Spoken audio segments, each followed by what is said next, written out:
guys. I'm Danny Johnson, CEO at TPP, The Positive Porpoise. I'm Jason Miller from Fins Up SoCal Fan Club. I'm Scott Howell from Atlanta Dolphin Club. Mark Angelo, NorCal Dolphin Club. And you're listening to Clock Blockers, Miami fans' #1 morning show. Run it, run it, run it, run it, run it, run it, run it, run it, run it, run it, run it, run it, run it.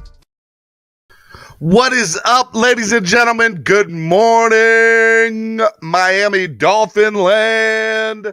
What is up, everybody? I want to say good morning to my Finlaws, my family. That's with a PH. How's everybody doing this morning? Right here on the #1 Miami fan morning show, Clock Blockers. I am your host, Stephen D. You can follow me on all social media at Stephen D SKPL. Spread kindness, positivity, and love, because that's what we do up here. We spread kindness, positivity, and love, and we have fun, and we enjoy each other. I hope you all had a wonderful weekend. I did. I got to just chill and hang out with the fam. Did a lot of work. Getting ready for football season. Rookies report today. That's right. All rookies, please report to training camp. Football season has started. It is upon us. Are y'all ready for this year? It's going to be a fun, wild, amazing year. We're going to have fun, wild, amazing show. I hope y'all are ready. Let's go. Miami Sports Music. You also can follow Miami Sports Music on all social media platforms at Miami Sports Music and on Twitter at MIA Sports Music. Make sure you give us a follow on all those platforms. On your way through the door this morning, give us a thumbs up. Hit the like button. Doesn't cost you anything. Just hit the like button. It's free. Okay? Hit the like button, family. And subscribe to the channel. Subscribe. That's also free. That also doesn't cost you anything to do. All right, so make sure you all do that. As a matter of fact, you're not going to be able to chat today unless you are a subscriber to the channel. So subscribe to the channel. It's free. Doesn't cost you anything. Just hit subscribe. Make sure you hit all notifications too. So that way when we go live, you know that we're on. We're ready to go. Okay? Make sure y'all do it. Doesn't cost you anything. Now, if you want to sign up and become part of the family, if you want to know why I say family like that, that's my Vin Diesel impersonation. I'm Fast and Furious, where he always says family 50 million times. Because that's what we are here in the chat and the listener group. We are a family. Make sure you join, subscribe today. There are plenty of seats waiting at the table for you if you want to sign up and become part of the family. Make sure y'all do that, okay? The link I'm putting in the chat below right now, and I'm super excited. Make sure y'all do that. Good morning to everybody in the chat. I'm going to say hello to y'all here in a minute, okay? Also, make sure if you want to help the channel grow by donating, there are plenty of different ways you can do that, okay? We always say if you are able to help financially or monetarily, do it. If not, I totally understand. Just hit the like button, share, let people know. But if you are, there's a few different ways you can help the channel grow by donating. You can use the YouTube Live Super Chat, which is the $ below the bottom of the chat. You can also use Cash App or PayPal. If you use Cash App or PayPal, there's a couple different ways you guys can do that, okay? And I'm putting the links in the chat here, okay? All right, so that way you guys can just click on it here. Bam. Bam, right there. Let's go. All right. You guys can use Cash App, which is $MSM Podcast Network. You see the QR code right on the screen. Here, I'll do a little. You can just take a screenshot. No. You can take a screenshot, use the QR code on the screen, or you can use PayPal, which is also MSM Podcast Network there too. And make sure you do that. All right. We have sponsors on the show. That's right. We're a big deal down here. We're a big deal. Clock Blockers. I want to give a big shout out to our couple sponsors of the show. We got ZSM Sports. If you guys need autograph needs, if you guys need any sports memorabilia, you go check out my man Zach at ZSM Sports. Okay? Make sure you go do that. ZSM Sports. Make sure you go follow them on all social media platforms. It's got a lot of cool stuff, so make sure you guys check it out. Miami Sports Music's awesome sponsors, ZSM Sports. Also, we want to give a big shout out to our title sponsor of the show, who are here each and every day and have been here from the beginning and are going to be rocking in this 2022 football season coming up. Tail Greeter. Shout out to Tail Greeter. Tail Greeter is absolutely amazing. Please download the free app on your current Apple or Android device today and follow Tail Greeter on all social media platforms at TAILGRETER. Make sure y'all do that. Matter of fact, if you're thinking about coming down to Baltimore this year, we would love to see you. There are plenty of awesome opportunities here in Baltimore. We got the Baltimore beatdown for week 2, okay? And here's why I say week 2, okay?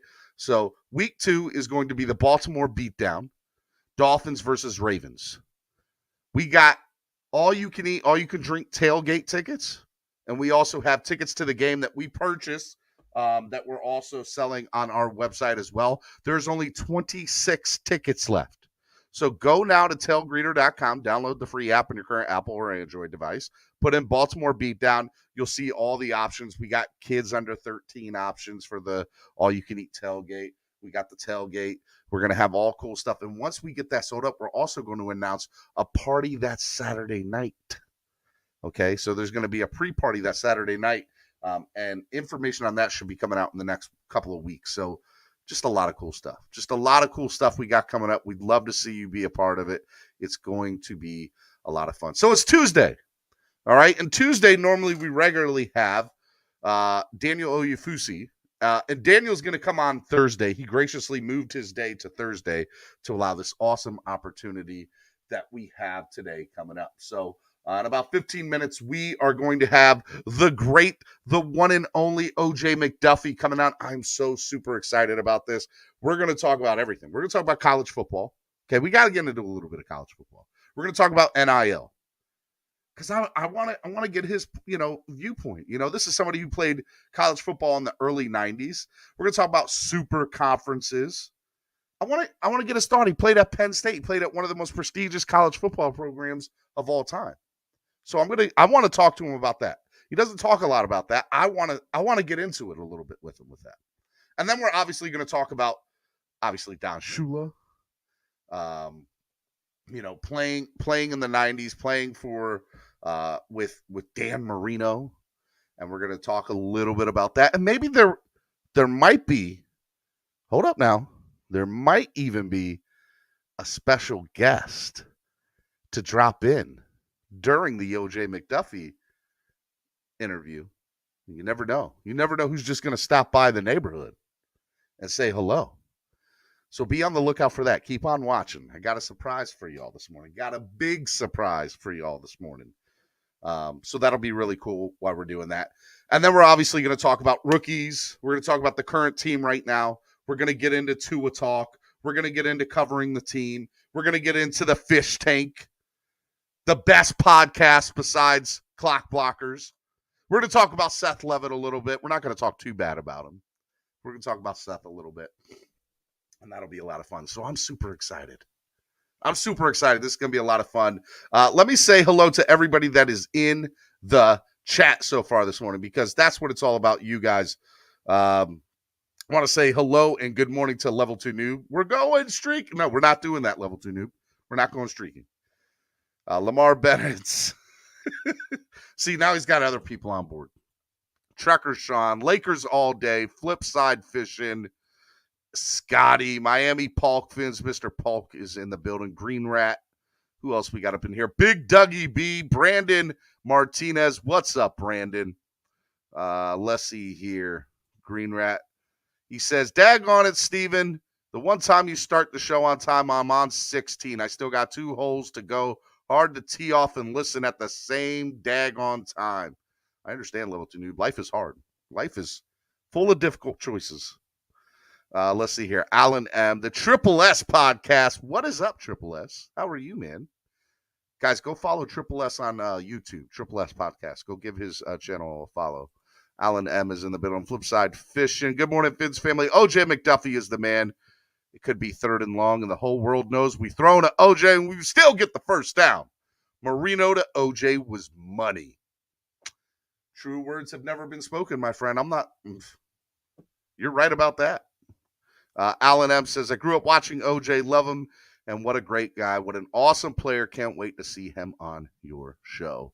Von954. Remember to hit that like button on your way in, folks. Good morning, Von954. Jose Valdez.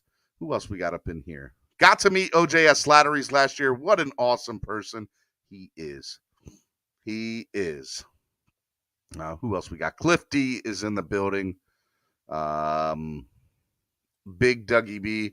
All those special guests. It must be Christmas in July. That's what I do. So hit the like button, share. Let people know. Guys, awesome show coming up this morning. Are y'all ready? I don't think y'all are ready this morning. Only 40 people watching. Let's get to 80. Let's get to 150. Come on.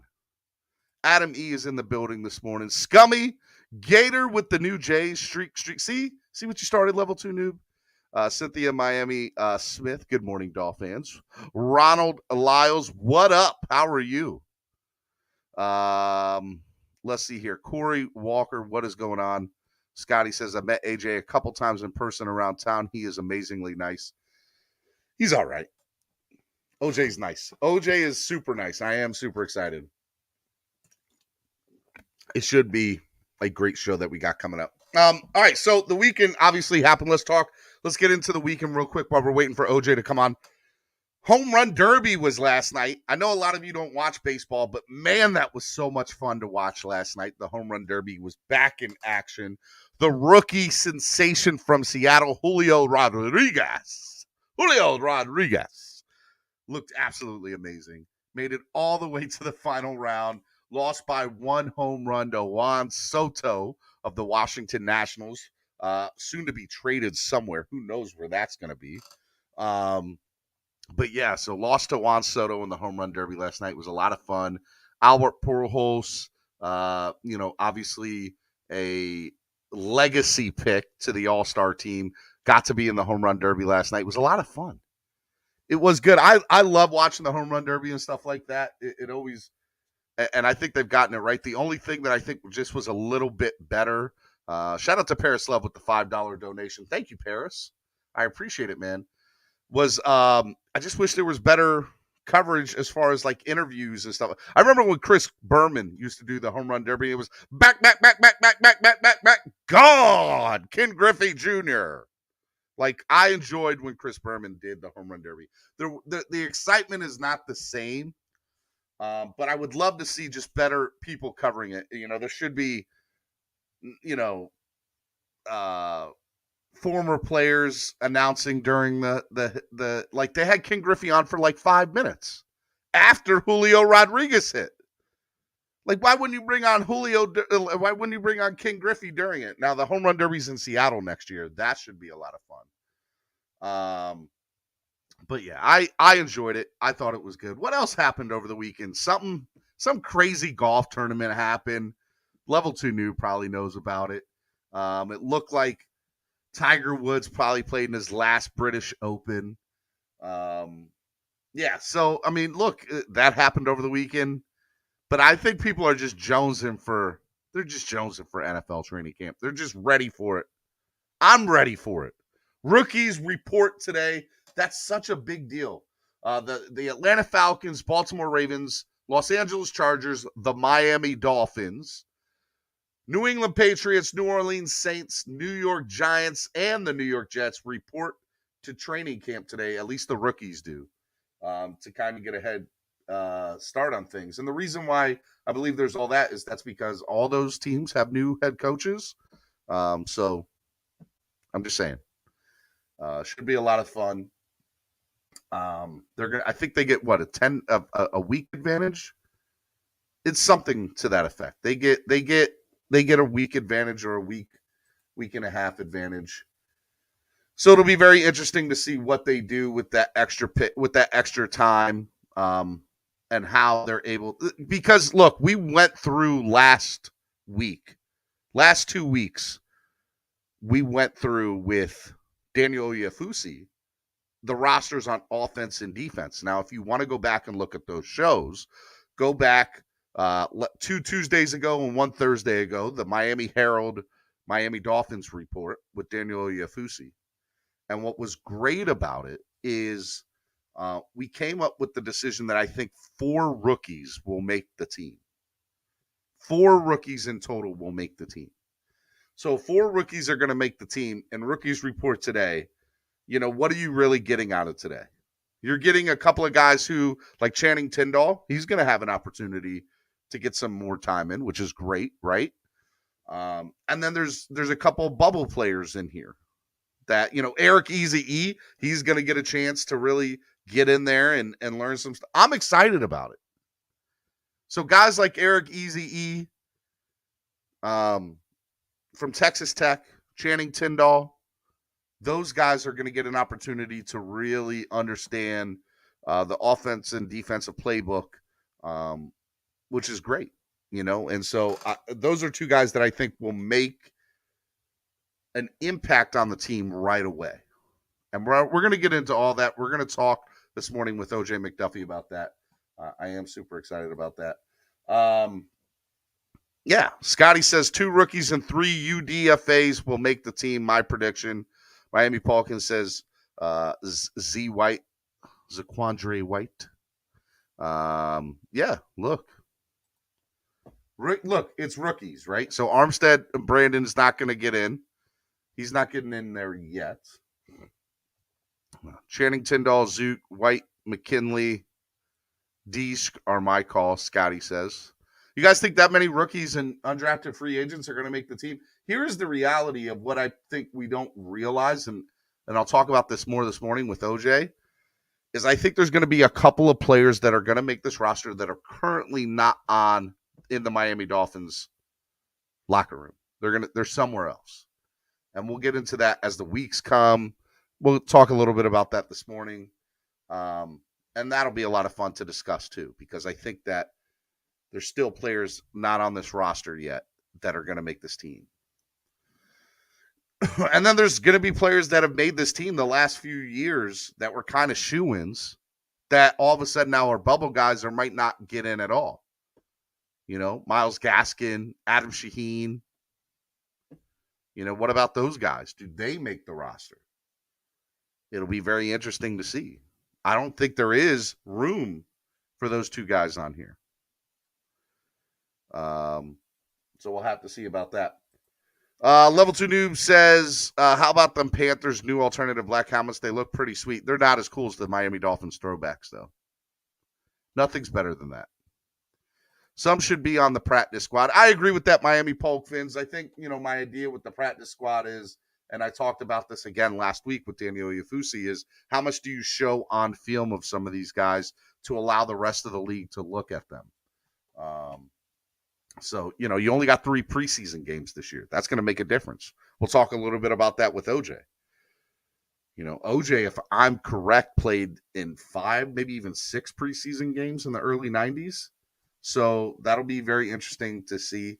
Now it's down to 3. Does it matter? Do players need, are we going to see a time where there's only 2 preseason games and a lot of inter-squad scrimmages?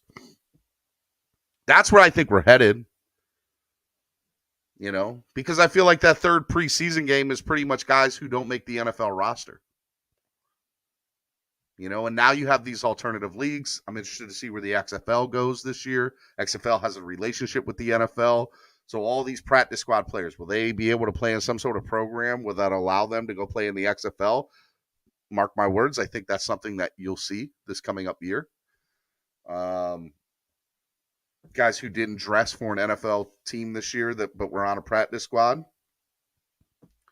EM Baller says we're family. Not Vin Diesel voice, but the voice of that stepsister that apparently lost something inside the couch and got her hand stuck and asked for help. I can't with you, EM Baller. Shout out for the $5 donation. Thank you for the donations.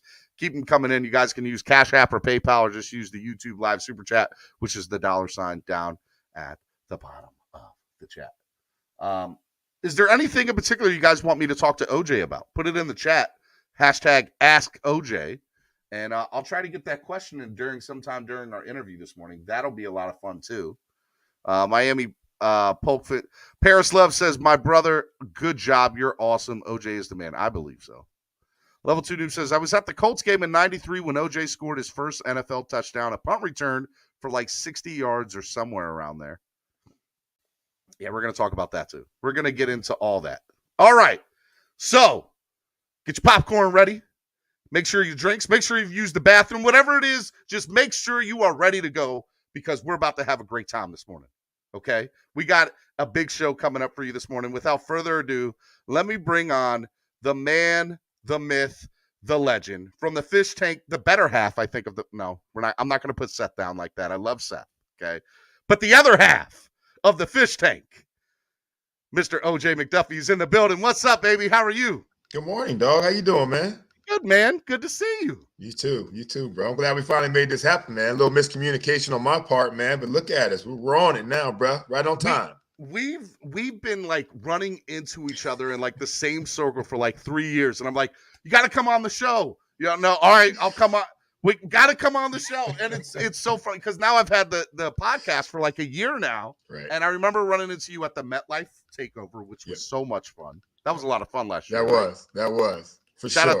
Shout out to Dolphins NYC. They know how to put together a party. And then out of town fan club weekend, we ran into each other a couple of times last year at like Bow Campers and stuff like that, I think.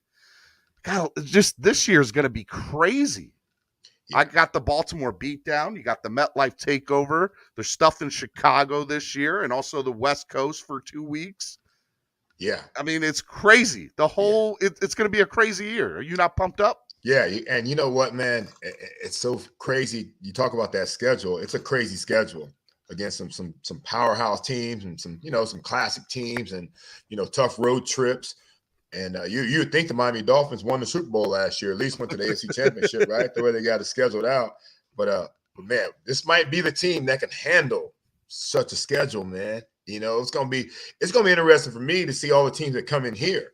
Mm-hmm. The Pittsburghs, the Browns, the Minnesota Vikings, all those teams that we rarely see in our own stadium, man. And I know they're going to travel well. So it's, it's really important for our team to get off to a great start and be able to serve at home because there's a lot of teams that come in here think that they can bring their crowd with them and try to beat us at our own place. All right, ladies and gentlemen, OJ McDuffie, one half of the Fish Tank with Seth Lovett, Miami Dolphins podcast is in here this morning on Clock Blockers, home of the #1 Miami fan morning show. All right, OJ, what we're going to do, we're going to take this thing back. We're going to start from the beginning, and we're going to work our way through this morning. And I got a big surprise at some time for you this morning, too. Somebody, maybe a special guest, maybe a former teammate might drop by sometime this morning. So be on the lookout for that. That's going to be a lot of fun when that happens. All right. All right. So I want to talk some college football with you, man, because college football, the landscape in general has just changed a lot over the last 2 to 3 years, let alone since when you played in the early 90s. You went to Penn State. I guess my first question is just talk about playing for Penn State and that atmosphere. I think it was an independent team when you were there. Right. I don't think you guys were a part of a conference, right? That's correct. Yeah, we were independent at that point. And that was a big reason I wanted to go there. My last 5 schools were Penn State, Notre Dame, Ohio State, Michigan, and UCLA. And obviously Notre Dame is independent as well, but the other ones were part of a conference. So kind of stuck where they were. Penn State was playing teams like USC and Notre Dame and UM and Texas. And, that was really appealing to me to be able to travel the country and play against different teams in college. But they also gave me a chance to play baseball there. Joe Paterno let me play baseball. So that was a huge reason for my decision to go to Penn State. So, did you watch the home run derby last night? Of course I did, man. I did. Julio Rodriguez is the real deal, is he not? What's so crazy, man, is that he's stuck out in the Pacific Northwest, man. I didn't even know about the kid until last night. Really? You know what I mean? Yeah. But so that's my biggest problem with baseball, OJ. Yeah. So I've had Xavier Scruggs come on the show, who's on ESPN and MLB Network, and we talk a lot, and I tell him that Major League Baseball's biggest problem is an identity crisis, right? Yeah. Their best player is Mike Trout, who you never see anywhere. Right. And Julio Rodriguez, who, by the way, I think is the next big up-and-coming thing in Major League Baseball. You're a sports guy. You like baseball. Yeah. And you're just now hearing about him. That's an issue Yeah, Major it League really Baseball needs to is. get it together. It really is, man. Then you look all weekend, all last weekend, the last couple weekends, all you had was Red Sox, Yankees on every station you watch. That's You know it. what I mean? It's just, Everywhere. let's mix it up a little bit. You know, And the let's mix it up Marlins a- got young talent. They got a lot, Alcantara. They got, yeah. Jazz Chisholm. They Yeah. got a lot of young talent. You think the Marlins guys, Major League Baseball, people, get it together. You guys got so much young talent, and you just got to market them better and promote them better. Yeah, they really do, man. They're really stuck with the classic teams, and I get it. You know, the TV draws for those teams, and they have the bigger fan base and things like that. And there's a struggle. You look at the NFL. NFL can put on any two teams, and people are going to chime in and watch it. You know, they're going to watch it. It might be bad football, but they're going to watch 4 quarters of bad football sometimes, especially like a Thursday night game. Thursday night games for the last 5 years have been crap teams. Let's call it what it is. Yeah, people still tune in, man. But you get at least get a chance to look at some players you don't normally see, in prime time, which is nice, man. So it's pretty cool.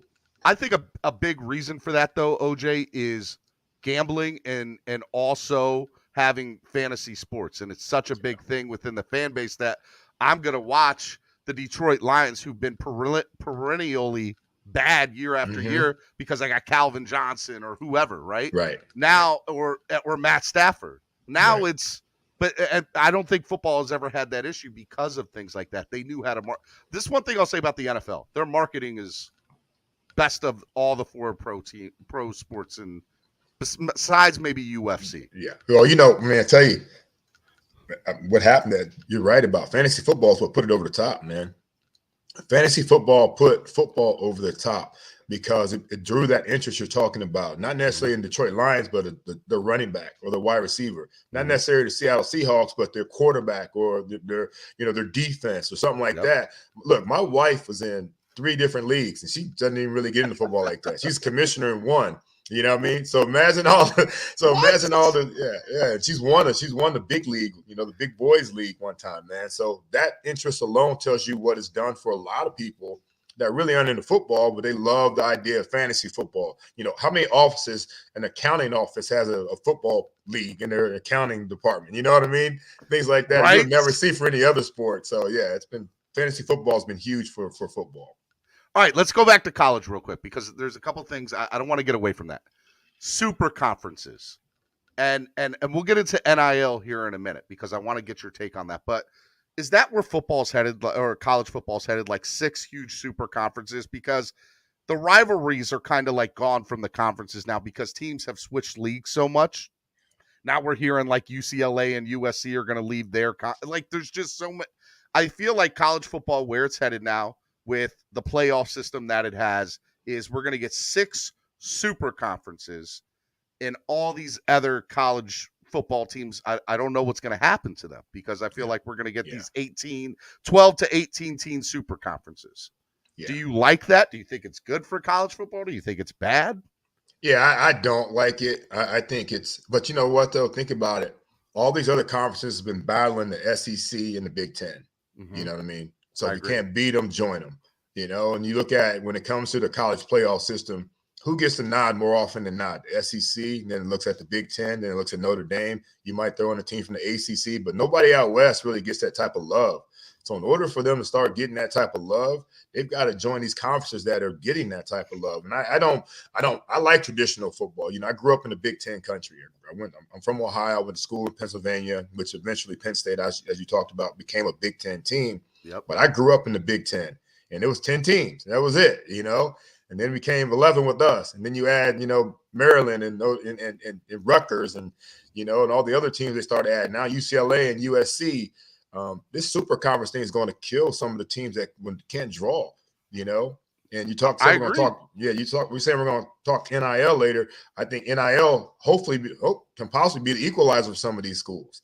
If you can entice somebody not go to the Big Ten or go to the SEC with a couple bucks, maybe that's the only way they can be able to go out there and get quality players and be able to compete with some of these super conferences. Well, you talked about it. Let's get into it. Let's talk about NIL, name, image, and likeness, right? Yeah. So back in the early 90s when you played, that was not a thing, all right? No. Now, I don't know how. Not above the table. It wasn't.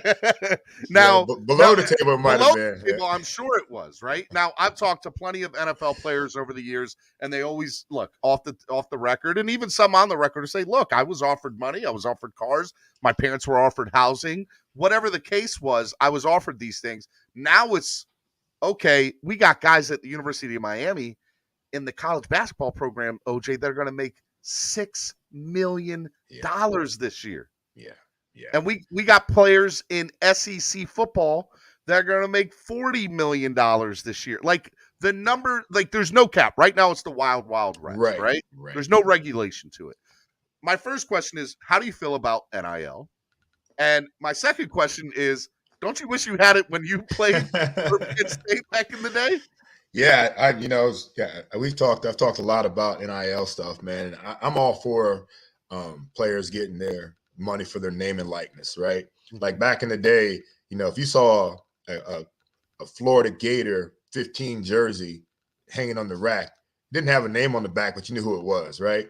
Mm-hmm. But the university made all that money, but Tim Tebow got nothing for it. Correct. Now, your point is the right point. How do you regulate this stuff, man? Because it has become the wild, wild west. And for what I understand, every single state has different laws when it comes to, these type of NIL deals. So, some of the schools that we've seen that are notorious in some of the states that are notorious for paying players, I mean, now it's about to be out of control. I know.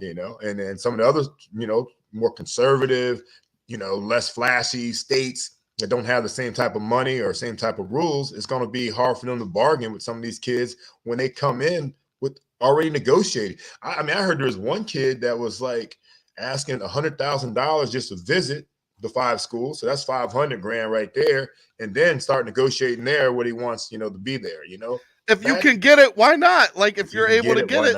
Yeah. You have to strike while it's hot. It's kind of like the housing market, It's like, while it's hot, you better, you went solo. You went solo. Always talking about that. Shout out to Solo D. That's I can't get off the phone call without. Yeah, man. So I flipped the house. I was looking at this in property, and I can't with both of you.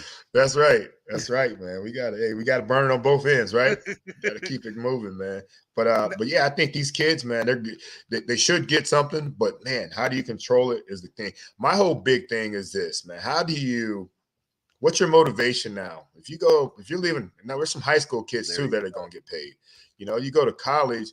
My whole motivation was to get to the NFL to make some money for my family. If I'm already making that, what's going to be my motivation to go to money? Life-changing money in the college. Correct. It's not a couple dollars to put some. It's not. It's more than a lot of guys in the NFL will make.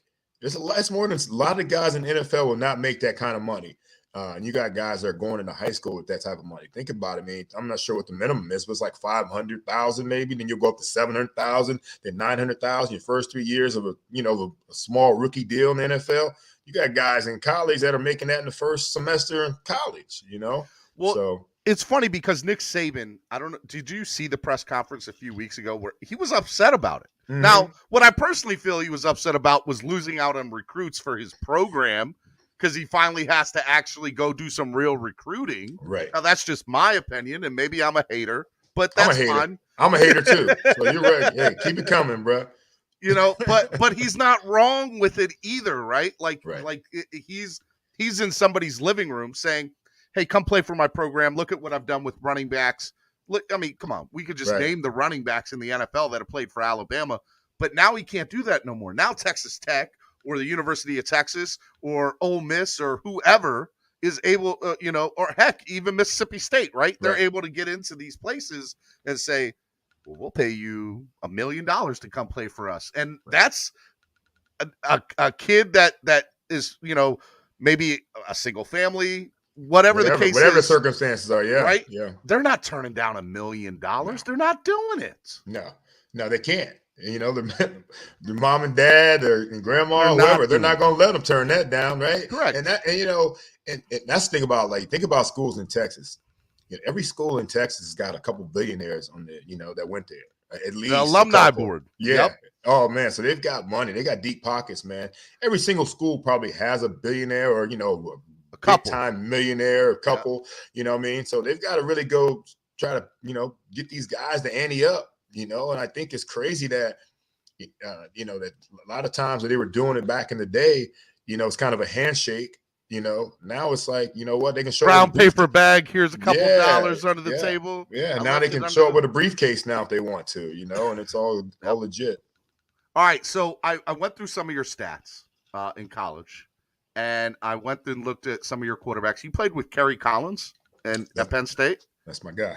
Well, what was Kerry like playing at Penn State? I'm interested. It looked like it was a 2-quarterback system there that year, though. Yeah, kind of, but Kerry was the guy. Kerry actually came in my senior year and broke his finger over the summer. He said he was playing volleyball. I think he beat somebody up, but that's a different story, So we're getting the good gossip here this morning. Thank you, OJ.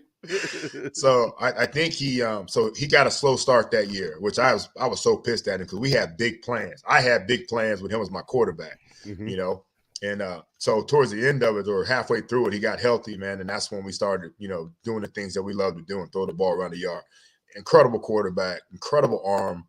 I mean, arm strength, tightest spiral I think I've ever received from a quarterback. Danny's right there too with him. Whoa, I was about to say, you realize you played with a quarterback in Miami. I do, and I'll tell you before I even go back to Kerry, everybody's like, Danny's known to like throw it really hard, and he's broken some fingers. I said, Kerry Collins throws it that hard too, So I was used to receiving a fastball, which Danny calls his throw a fastball. I was used to receiving a fastball from Kerry Collins. Kerry played on my summer baseball league team, and he was on the mound throwing 94, 93, 94 miles an hour. Drafted by Major League Baseball. Yeah. I knew that. Yeah. So it was like, so that was nice, man. But Kerry was just, and Joe was finally starting to come around, throwing the ball a little bit more. We got wide receivers, we got a quarterback. So it was like really a change in the Penn State program, from my senior year on, where we line up 3 or 4 wide receivers, where before you never see that in the program. Mm-hmm.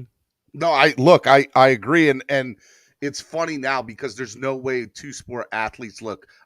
My dream is to see a Deion Sanders again in pro sports. And I thought Kyler Murray was going to be that guy, but the way contracts are set up now, we'll never see a 2-sport. You agree that we'll never see a 2-sport star again? Right. And also, the time that these guys spend on their craft is way different than it used to be.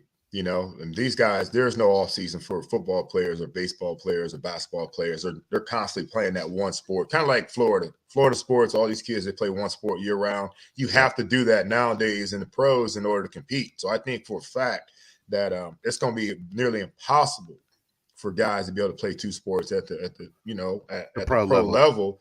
Especially to get into the major leagues. You can try a pro sport like football and be in the minor leagues and baseball, but to get to the next level to where you need to get, it's yeah. But Kyler was wasn't he the 8th or the 9th overall pick by Oakland? Yeah. He wasn't a scrub. Yeah. He was one of the top players in all of baseball. Yeah. Did you see some of the overall #1 picks that they showed on TV the other day during the draft? How many of those guys? I'd never heard any of half of those dudes. Well, and the ones that you did, they never made it because of their dad. Yeah, right? Exactly right. I live up here in Baltimore, and they got who'd they get? They got what's his face? Matt Holliday. Matt Holliday. Yeah. #1 overall pick. Yeah, and that kid looks like he just came out of middle school. Yeah, the first overall pick. The kid looks, they showed the picture, and my wife's like, "Oh, that guy looks big." I'm like, "That's his dad who just finished playing Major League Baseball." Yeah, and he's like, "Oh, I thought that was his kid." Beside him, I thought his brother that was in that shot was him. Actually, I didn't realize it was him right by Matt in that. When they were showing the live video, because he didn't look like a big kid at all, man. At all.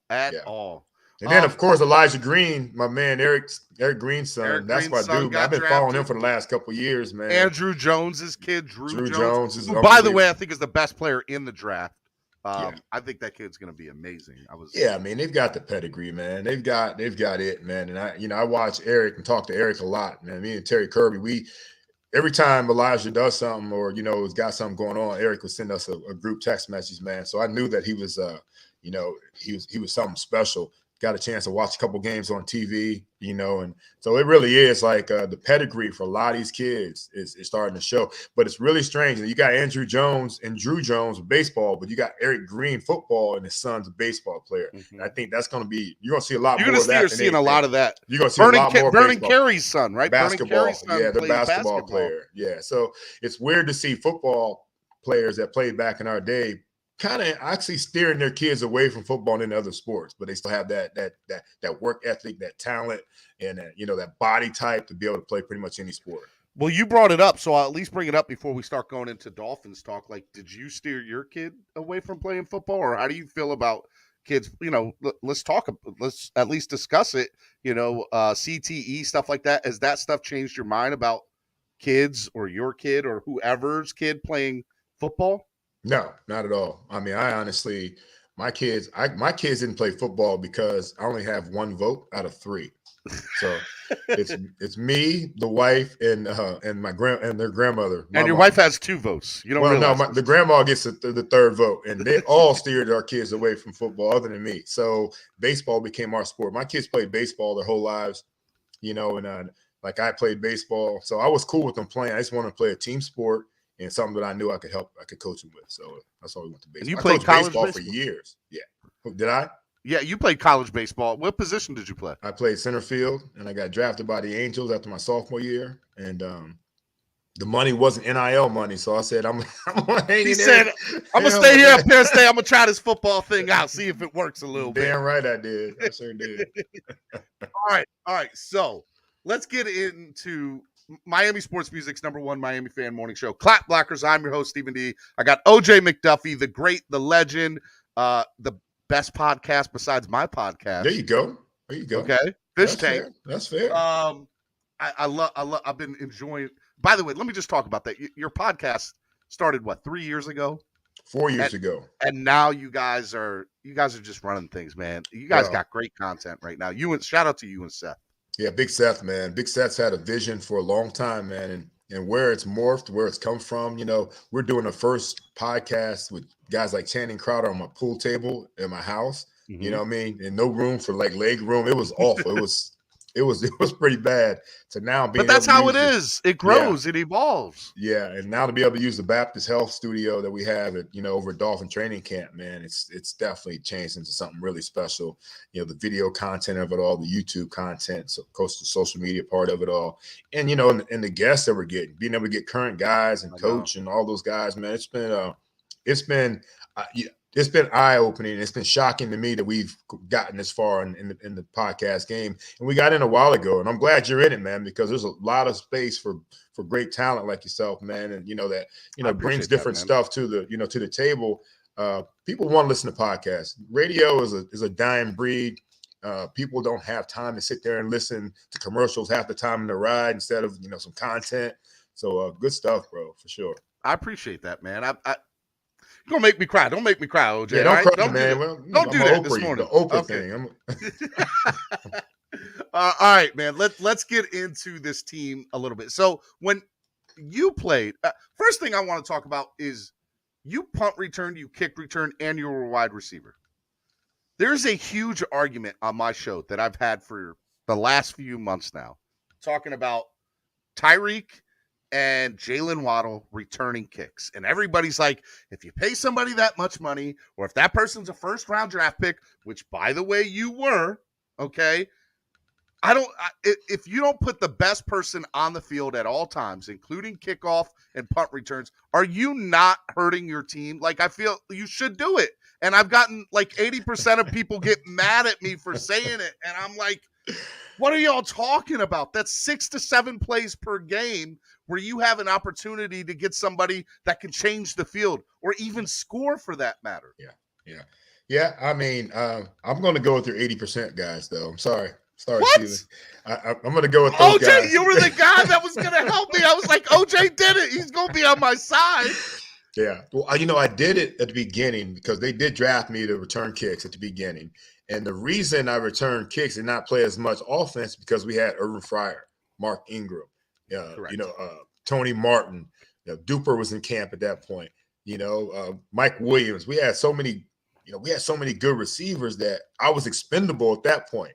You still were a first-round draft pick. Yeah, though, I get it. I get it, bro. But I was tough though. Some of these guys aren't tough enough, Steven. You know what I mean? I can take a hit and dish out a hit. But I tell you, once I got to, are you saying? I'm about to call you out. Are you saying Jalen Waddle's not tough enough, OJ? Is that what you're saying?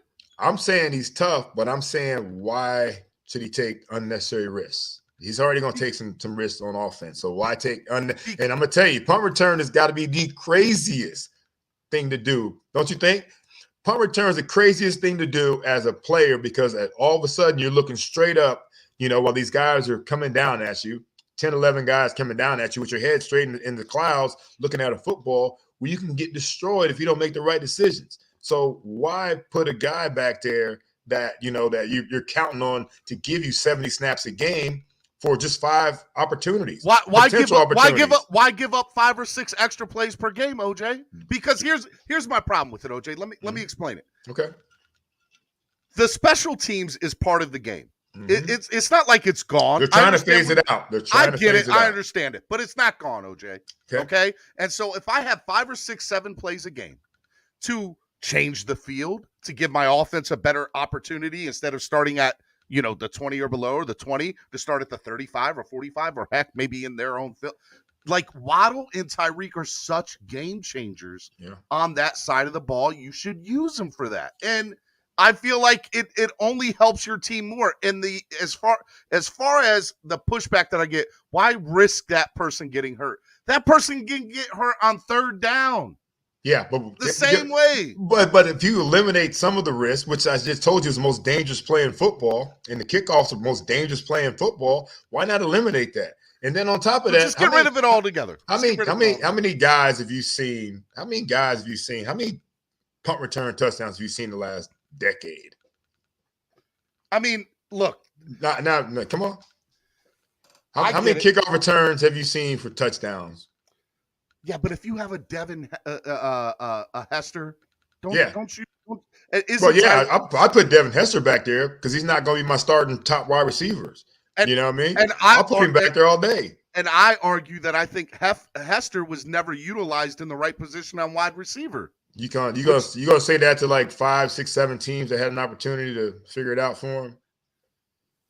Devin's the greatest return guy in the history of the game. By the way, he deserves to be in the Hall of Fame. For sure, for return alone.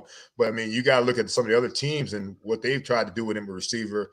And I mean, fast, yeah, but who knows? I don't know everything, but I mean, I got to trust the guys that had him in their camps, and why he didn't get the opportunities that you think he deserves a wide receiver. I don't know, Well, so I last year Jalen Waddle broke the receptions record.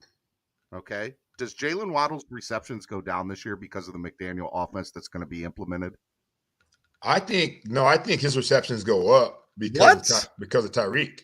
We're 0 for 2 this morning, OJ. I think his go up because of Tyreek. I think he's going to get more opportunity. I think Tyreek's going to draw more attention than Jalen will. And I think that Jalen's going to get a lot of the the short and sweet stuff, and it can turn into big things.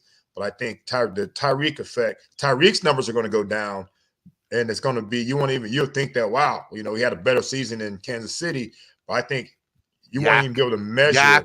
You won't be able to measure his importance to the offense by what his numbers say. But you'll look at everybody else's numbers to see, well, that's Tyreek because they got a couple guys on him. Jalen's got a one-on-one. Gesicki's got a one-on-one. Cedric Wilson's got a one-on-one. Or we're able to run the football. It's going to be very interesting to see how teams try to defend both of those guys in the slot with big guys on the outside.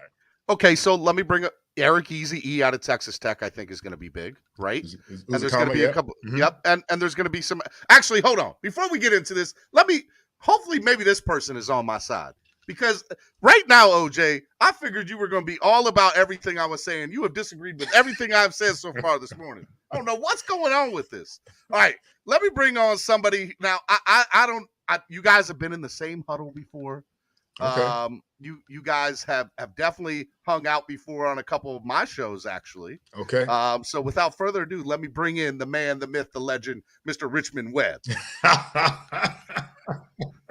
What's up, Richmond? Man, I chose the right color T-shirt. I'm just missing the white Dolphin hat. I'll be right up in there with my man. You got the white hair. You're good, bro.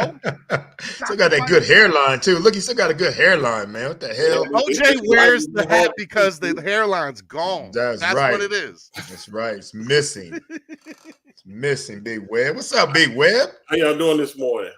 Good, man. It's your world. We're just living in it, bro. Even D told me you was gonna be on, so I said, man, let me call in and give my boy a shout out and show him some love and this and that. But yeah, I'm doing good, man. Always good to see y'all. Can't wait for the season to start. I can tell you that. Let me give my man Big Webb a shout out, man. This is future Hall of Famer right here, man. And when they stop messing around, man, and get my man in there where he deserves to be, man. You know, they talk about all these other cats out there, man. I saw these other dudes that got in, some first ballot dudes. And why is my man 7'8" not in the damn, in the hall, man? I'm gonna tell you what it made him a Hall of Famer is when he was blocking the damn sun for me when I was trying to look at the play call. You know what I mean? I couldn't see anything. You see some footage of us in the huddle, man. I'm on my tippy toes trying to look over Webby to see the play call and stuff, man. But no, this man right here, man, this gentle giant's a bad man, bro. And I'm waiting on the day when I get to go visit him and hang out with him in Canton, man, for a few days, for sure. You got to teach me how to spin that football so I can make it stand up, Juice. So. Hey, Big Webb, nobody can like me, bro. I'll tell you what, man. I see people trying, but they can't get it done, dog. Now, OJ, let me ask you why I have Rich up here. Zach Thomas and Richmond Webb both deserve to be in the Hall of Fame, both snub. What are things about the Hall of Fame that need to be changed, the voting process in general, and why are guys like Richmond Webb and Zach Thomas not in the Hall of Fame already? Because they both deserve to be, and maybe even their argument can be made that both of them should have even been first ballot Hall of Famers because their numbers were there. Yeah. And you know what? And that's the thing, man. It's become too much, in my opinion, of a popularity contest at some point, where these guys that are, leave football and they get on TV, and then next thing you know, they're looking at, Hall of Fame. And I also feel like, it seems like teams are only focused on one player from their team. And then it seems like they get lost with some of the guys that deserve to be there. You've got the Richmond Webb, you got the Zach Thompsons, you got the Mark Claytons, you got the Kuchenbergs, you've got the guys on this team that you'll see. I mean, hell, some team, the Rams got all their whole offenses in the damn Hall of Fame. You're right. You're not wrong. I mean? Their whole offense is in now. So how the hell are our guys that have deserved it over the years not getting those opportunities as well, man? Do you think that the media coverage in South Florida deserves the onus of, you guys need to help market this better too? Because there are some people that don't feel like that. Right. And I feel like that's they part get of one guy and they ride to one guy, and then the other guys have to wait. You know what I mean? Now what Mark and Kucher with the senior, whatever that is, and my boy Webb is sitting there, been waiting, man. And and the thing about Richmond is he doesn't raise a fuss, man. Man, he doesn't bitch and moan about it. Zach doesn't bitch and moan about it. Some other Brian Urlacher did on Pat McAfee, which I was like, that was awesome to see. Right. So I just, I hate the fact that, they don't show the guys that truly deserve it. Look, we drafted Richmond Webb to handle Bruce Smith, and boy, did he. You know what I mean? You look at their peers. When you've got Kevin Mawai talking about Zach Thomas, yep. In his Hall of Fame speech, why is he in there? When you got guys talking about Richmond Webb, blocking guys like Bruce Smith, the reason we drafted Richmond Webb, right, Webby? Am I lying, Webby? Yeah, that was one. Bruce was a problem, and they went and got Webby to handle that problem. And sure enough, ask Danny about it. So it's like, dude, it's sickening to see some of these other dudes that played half a career, that get in sometimes first ballot, that have none of the stature, or success that these guys had on the football field. Richmond, I know you don't normally like to talk about yourself in the third person, but I mean, what he's saying is true, right? Like that's how it should be. What are your feelings when you hear OJ talk about you like that? I'm scared of OJ. I'm not arguing with OJ. He already know that. You scared of OJ? You didn't say that, Webb. You said I'm not messing with Juice. You already know that. No, but I'm gonna tell you this. I always like Juice said, me and Zach not vocal. We're not gonna pitch a fuss or nothing like that. I think our resumes speak for themselves. I agree. Numbers don't lie. Like I tell people, I still think we got a legitimate shot, but it's always good when you get guys like Brian Urlacher that's in there to make a case and show how it's a travesty that a guy like Zach is not in there. And people have came to the forefront for me. I even got mentioned in I guess it was an Instagram rant from Bruce Smith that he mentioned me as one of the tackles he played against that he had respect for. So I think the thing for me is, even though I'm not in there, when you get to respect the players you played against or guys you played with along in that same time, in that era, and, you know, I bump into guys all the time. It's like, man, I thought you was already in there. So that's what I focus on. That's more important to me. But, you know, kind of like you said, it does seem like it carries more weight depending on what you do in life after football. So, you know, some of the guys that go ahead and push in and stuff like that, but you can't control that. So you control what you can control, and that's it. But no, I'm good. So what y'all talking about this morning? I know we're trying to get off on this. What y'all talking about? He's like, "So enough about me. Let's talk about the real stuff." That's Webby right there for sure. So let's talk about something that's relevant. Today's the first day of rookies reporting to training camp. Why don't you both tell me about your first few days, your first weeks of training camp when you guys first hit the NFL, and what that's like, and what people like me, fans, should see, you know, as far as a measuring stick is concerned for people like Channing Tindall or Eric Eazy-E or somebody else, you know, that might be an undrafted free agent. What are they looking for in these rookies these first few weeks? I guess I'll go first. The thing I kind of remember, training camp was a little different for me because I don't think I'm not for sure we had a rookie training camp in there. No, we all came in once. We all came in at once, but then I think I missed the first. Trying to get that money. 89 days, my country was fine, but you know, once I got that, the thing that I do remember is the speed of the installation of the offense. Oh my God! You got morning, evening. You try to get a little rest in between practice, and then it starts over and over.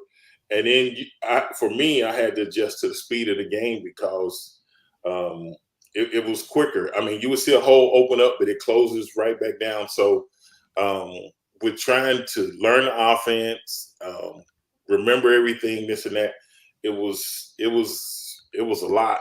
But for me and like Juice, with us being first round picks, you know, we knew we was gonna be there regardless. But you still, if you're a competitive person, you still gonna work hard and bust your ass because you want to prove that you're worthy of the pick. At least, correct. So that's how we think that, you know, you were worth that pick. So, but I always tell younger guys that, you know, free agents, whatever, the key is not always being on time to your meetings, learn the offense. You know, you only gonna get so many opportunities, and you can't mess those up.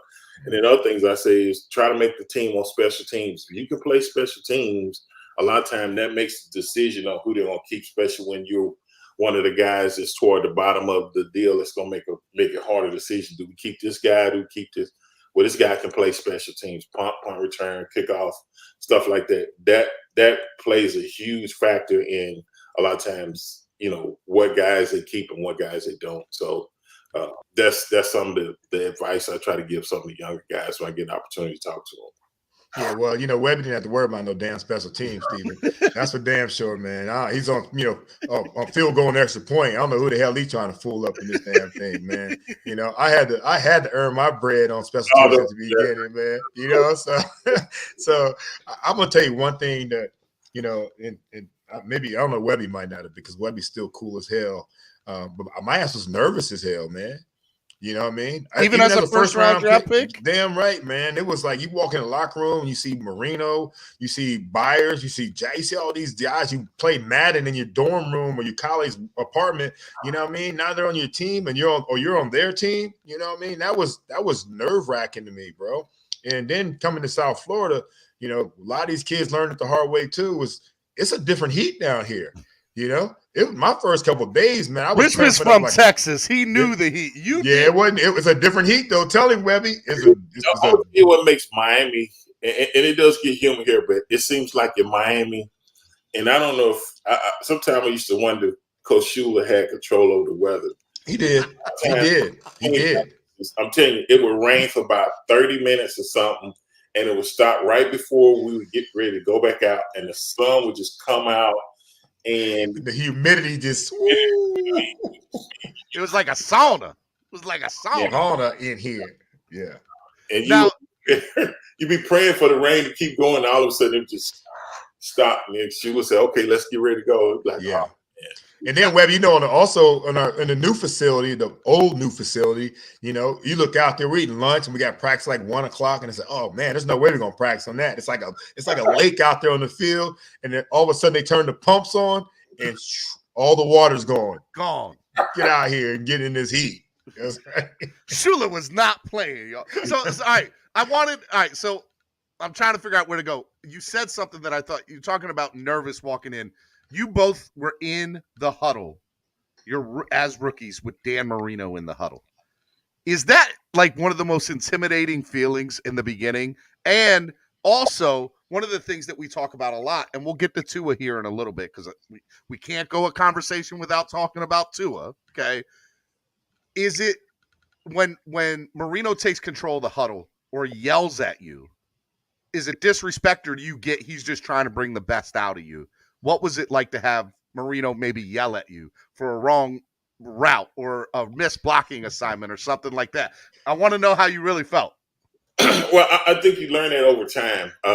Like you said, I can remember not so much training camp, but we came down, me and Keith came from mini camp, and like you said, you know, we step in the huddle, and this is a guy you watched on Monday Night Football. And then I think Duper was right next to me, and Clayton was on the other side. So you got these three guys that you used to see just put in work and just shred defenses apart. And, you know, you're sitting in the huddle with them, and, you know, the thing that you're thinking about is you almost got to pinch yourself and say, man, I'm really here. So, you kind of get over that little shock. But the thing that always stood out for me is I knew the magnitude of it when I got there. It was Dan Marino and it was Don Shula. Right. For me, playing left tackle, the blind side, I was like, I just thought about it. I said, man, the last thing I want to be remembered is the guy to get this guy hurt. I said, you'll never live it down. So that was my motivation to do everything possible to try to limit as, you know, few hits as possible, because you'll never live it down. But there were times we would come to the sideline, you get Danny those sheets. They got little Microsoft pads and stuff. Yeah. Flip through them, and then he'd come over there and be like, man, if y'all just give me some time, I can rip these.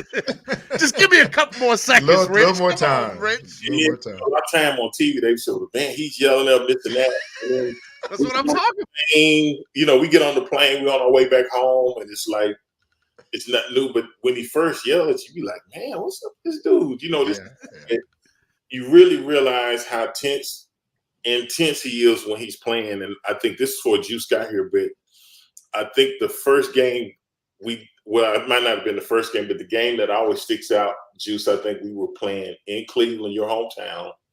And it was the old dog pound. So, you know, if you got backed up in that end zone down there, you couldn't hear anything. And we were coming out and we were down. I can't remember if we needed a field goal or a touchdown, but we ran the 2-minute offense. And, you know, you did it in practice, but, I mean, he started zipping that ball, and you could tell he had took it to another level. You know what I'm saying? You could look at his face, and he was like, I said, okay. And I was like, you know, I'd have to set back, and then he'd throw the ball 15, 20, and he's like, come on, get up there, get up there. And next thing, either team tried to burn a timeout, and we scored, and I was like, man, we really did this. You know, I couldn't believe it. Yeah. I said, man, this is I said, God. Yeah, he's a bad man. He's a bad man. You know, you get ML, whatever you want. I was like, man, I mean, because the college I came from, we were a heavy option team. And, you know, my quarterback my last year was Bucky Richardson, and we would just pound it out. We would throw it a little bit, but nothing. I hadn't seen nothing like that. You know what I'm saying? I played with Kyler Murray's dad in college. He was close, but Dan was I was like, man, this dude here it was almost scary. And then you see people around South Florida like, man, why y'all can't do that all the time? I'm like, bro, our defense couldn't hold up. Oh, we'll get into that here in a second. Yeah. OJ, I want to get your thoughts about being intimidated. You know, were you intimidated in the huddle when you first and experiences of Dan maybe yelling at you? Absolutely. At the beginning, I was. And then after that, man, I wasn't scared of anything. You know what I mean? It's like, you know, now we grown ass men. You know, we both out here for the same goal, man. Me and Danny got into it a couple of times.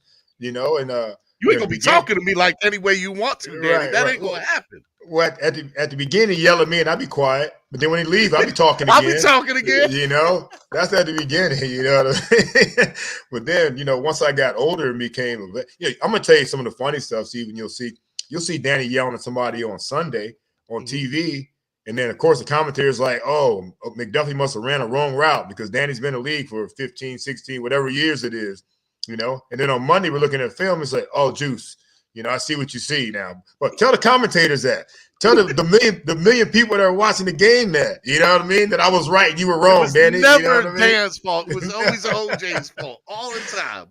But like Richmond said, though, man, his competitiveness, man. Dude, if we needed a field goal to win, he did not want the field goal kicker on the game. He said, F that. We're gonna score a touchdown here. That was always the goal, especially in 2-minute drill. And we took 2-minute drill more serious than anything than I don't think any other team does. Because that was key. You know, end of the half, end of the game, 2-minute drills, it's huge. And so and Danny, when he's on a roll like that, when defense don't have time to sub out, when he's able to call whatever he wants to call, man, it was like magic watching him go out there and work, man. It was fun. And that's one thing that Richmond and I probably have in common. And a lot of times I haven't seen it probably in some of these quarterbacks. When you got in that huddle in those situations, we knew we were going to score. I don't know if we've had that confidence in a lot of quarterbacks around here. No, we haven't had that confidence in any quarterback since then. I'm exactly let's call right. it what it is. Yeah, I mean that's the thing, man. Then once we see it as fans now that you know the quarterback's going to take us down and get us some points, you know, more often than not, then they won't have that confidence. But we always had that feeling with Danny because that's what happened a lot of times. You know, most of the time we came. Were you both on the field for this fake spike? Oh yeah, I know Richmond was. I wasn't on the field. I wasn't on the field. I was on the sideline, but I was At least Juice knew it was a fake spike. I still didn't know.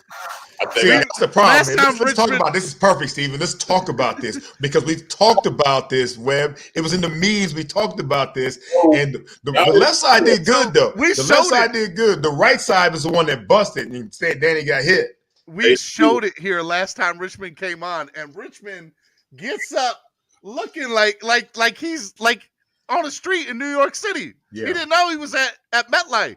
Yeah. What happened, Rich? The line met by themselves. We have a team meeting. We break out. So they knew about it. We would go through this in practice, and they never said anything. Never said it. It worked out, though. It played the defense, I guess, right?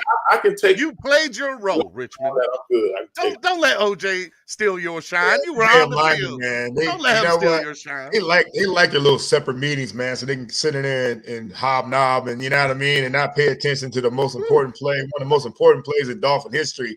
You know what I mean? The Miami Miracle, you know, spike play, you know, the hook and lateral, you know. Come on, Webby. We were part of, you know, one of the major plays ever. See, we needed an end zone copy. We couldn't that wide copy. I couldn't watch that because it was the people were too small on there. I would have loved to see Shula call you out the next day. Richmond, what you doing up here, Webb? What you doing? No.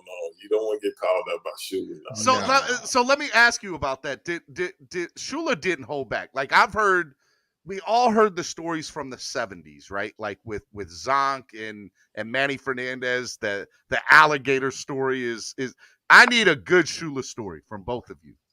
I need a good that you may have never told. I need a good Shula story. Well, I'm gonna tell you this. Webby talked about it. That mini camp, my first mini camp, our install was fast and furious. I'm talking about the first practice, they probably threw in 30 plays. And then right after you leave that meeting, you got to go out there and you have to do it. 30 plays right away, you know. But the problem for rookies is that the guys that are out there, they've been there for 2-3 years. They already know all those plays. Those are like the basic plays, right? So they threw my ass in there one time with the number ones. My only time I got to do it with the number ones until like my second year in the league because we're sitting there in 4 wide. I'm in a slot, and they call this play. And I look up like, you know, I don't know that play. And she was like, what do you mean you don't know the play? I said, Coach, we didn't put this play in. I know the plays we put in. We didn't put this one in. He said, well, is it in your playbook? I'm like, I'm sure it is. He said, then he yelled at everybody, your responsibility is to learn everything in the playbook. I'm like, well, damn, man, I didn't know we hadn't gotten there yet. that was the last time I got to run with the ones until my second year in the league. So yeah, that's when Shula got in my ass. On top of that, Webby, the time I, got into that when they taped me up and threw me in the cold tub for wide receivers, and I came in the meeting late, and I was cussing everybody out. Shula, can we cuss on this show, Steven? Oh, there's usually a swear jar, but I feel like you left that a long time ago. So you know what? No swear jar for you guys, and people are gonna get mad at me in the chat. So hopefully somebody pays up your swear jar. But yeah, I'm not gonna cuss then. I'm not gonna cuss then. Oh, man. no, But go ahead, OJ. No, hell no. Hell no. But yeah, man. But that was it though. But bottom line is, don't do stuff to get yelled at. You know what I mean? Do things the right way. Learn your playbook. Be on time. I mean, that was it. If you did things the right way, you're not gonna get any flack from coach, man. But he really only yelled at me that one time. He yelled at me coming into the meeting late, yelling. Only time I ever got fined. Up. Yeah, you were like, and what? Everybody. I wanted to try everybody. I probably would have taken about 10 L's in that meeting room, but I wasn't gonna back down, Webb. You know me, Webby. I was not backing down to anybody. So that's the thing you take pride in. They couldn't do it one-on-one. They snuck you. They snuck you. Oh man. Webb was probably like, here we go again. OJ just being OJ. Killing me, son. Killing me. All right, give me a good. You got a good story, Webby? You got a good story? I got one, but I want to add to OJ's story and the thing, like you said, you do the installation, and then for guys like OJ, sometimes you're in the slot, sometimes you're out wide. Is it cover one? Is it the cover three? Is it cover? So even though you learn it, even though it's one play, it depends on what the defense shows you that, okay, but now I might do this or now I might do that. I never learned all that, but I did understand that it changed. Just like for me, is it a 4-man front? Is it a 3-down line? You got to know multiple ways because they're not going to just say, okay, this guy's going to line right up in front of you. So with it not, like you said, it's in the playbook. The good thing was OJ, like I said, it was a first-round pick. Shula going to chew on you, but you know what I'm saying? That's the good thing. It's just like, but nobody wanted to experience that. The thing that sticks out in my mind is it was my second year, and I think we went over to Tokyo to play the Raiders, and I hurt my knee, and I missed the last 3 games of preseason, the first 2 games, and I came back and I had this big brace. And I was playing, but I wasn't at the level I was playing my rookie year. And I can remember it was like go out for walkthroughs, and it was lunchtime. And one of the guys came and said, "Hey, Coach Shula wants to see you in his office." And I was like, I thought he was playing. I sat there a little bit, and he came. I said, "Oh, you for real?" He said, "Coach Shula." So I went back there, and he said, Coach Shula was the type of coach that he said he didn't pay attention to what was in the paper, but he always read the paper. And he was one of those guys, if you're going to say something, put your name to it. But anyway, I think one of the reporters had asked me, was I 100% or whatever? And I said, no, I'm not, and this and that. And so I walk back there, and I'm having no clue, and he just jumps my ass. He's like, "Hey, what's this you putting in the paper about you not 100%, this and that, blah." I said, "Coach, I'm not, this and that, blah, blah." He said, and so he gets chewing on me, and I couldn't take it no more. I was like, "Well, Coach," I said, "Man, if I'm doing that bad, you won't put somebody else in there, put somebody else in there." No, that's not the point. He said, "You missed the point." He said, "What you got to do is," he said, "everybody plays with injuries. You got to find a way to get your job done, this and that, but not really complain about it." He said, "Because at the end of the day, nobody cares, and it really doesn't matter." So I walk out of there. I mean, I'm boiling hot. I mean, I'm pissed off because I'm like, I can't believe he just handled me like this. He was about 5'7". So that didn't mean nothing to But after I thought about it, I was like, man, he was right, and that helped me so much going forward. Is you're gonna have nicks and bruises, you're gonna have injuries, you're not gonna feel 100%, but you got to find a way to deal with those little nicks and bruises and go out there and get your job done. At the time, I was pissed off because I was like, man, I can't believe he did this to me, but that was one of the most important things he did to me to really help me, and I'm glad it happened early in my career versus later, because then you can always look back and say, man, if I would have knew this, 5 or 6 years ago, how I could have benefited from it. But when it first happened, I wasn't looking at the benefits. I was pissed off because I was like, man, wait a minute, hold up, dog. You can't handle me like this. Yeah. But I couldn't talk to him like that. I can talk to y'all like that. He's like, I wasn't about to do it, but coach was ready to throw down with shoes. He didn't even know. Now, what's funny, so I live here in Baltimore, and I've had the opportunity to speak to Baltimore Colts. Tom Maddie, I don't know if that name rings a bell for you at all, but he was a longtime Baltimore Colt here, and he played for Shula. And it's funny to hear the story of Shula in the late 60s compared to Shula in the 90s, and there wasn't a difference. Like, Shula has been the same Shula throughout, and he didn't care. He was going to do things his way, and that's the way it was. And so I ask you that because we've had a carousel of coaches post Shula, right? Let's call it what it is. And the last 7 or 8, they haven't worked out. That's the point of it. McDaniel comes in. OJ, you just got a chance to interview McDaniel.